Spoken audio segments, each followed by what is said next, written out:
Ça y est, Apple vient de présenter iOS 26. Et non, c'est pas iOS 19, c'est officiellement iOS 26 et c'est une dinguerie. Parce que le design de l'iPhone va complètement changer. On a maintenant des nouvelles icônes avec un style complètement transparent, des nouveaux menus qui vont apparaître différemment. Fini les menus qui apparaissent en haut et en bas. Maintenant, on a des petites bulles transparentes. Les widgets aussi et les icônes vont pouvoir être transparentes. Donc, on va voir beaucoup mieux le fond d'écran. Le fond d'écran d'ailleurs sur l'écran verrouillé va pouvoir aussi être détecté pour que l'horloge apparaisse sur toute la partie qui est disponible. Avec en plus de ça des effets 3D sur les photos. Franchement, ça a l'air trop bien. Sur Safari aussi, il va y avoir une nouveauté, c'est qu'on va avoir la page qui va apparaître en entier. On n'aura plus, encore une fois, les trucs en haut et en bas. L'application téléphone aura un nouveau menu. On va voir directement si une personne nous a appelé et qu'elle nous a laissé un message vocal, directement un résumé de ce qu'elle voulait nous dire. Alors sachant que si on reçoit des spams de numéros inconnus, en fait, c'est l'iPhone qui va répondre à notre place. Il va poser des questions à la personne et une fois que la personne a posé les questions de qui elle est et ce qu'elle veut, à ce moment-là seulement, l'iPhone va sonner, nous afficher ce que la personne veut et on pourra choisir de répondre ou non. Et pareil dans les messages, où les messages en spam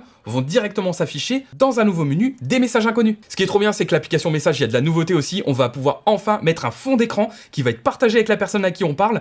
Et dans les conversations de groupe, on va pouvoir qui est en train d'écrire, mais aussi on va pouvoir créer directement des sondages pour voir ce que chacun veut sans avoir à chercher dans toute la conversation. On aura aussi un nouveau menu quand on fait des captures d'écran, avec la possibilité de rechercher sur internet directement quelque chose qu'on a à l'écran, ou bien si c'est un événement par exemple qui est détecté, on va pouvoir cliquer directement pour l'ajouter au calendrier sans rien faire, rien écrire. Et enfin, on aura de la traduction un peu partout dans le téléphone. Si on écrit à quelqu'un qui parle en langue étrangère directement dans l'application message, on aura le message en français et dans la langue. Pareil pour les appels qui seront automatiquement retranscrits si vous téléphonez à quelqu'un qui ne parle pas votre langue, et ça sera même disponible dans les paroles des musiques. En gros, c'est les principales nouveautés d'iOS 26. Ça sera disponible en fin d'année, bientôt en bêta. Je vous déconseille très fortement d'installer de la bêta parce que sinon, il y a des risques d'avoir beaucoup de bugs. Mais vous inquiétez pas parce que je vais tester tout ça pour vous directement sur mon téléphone. Donc n'hésitez pas à vous abonner sur ce compte si c'est pas encore fait.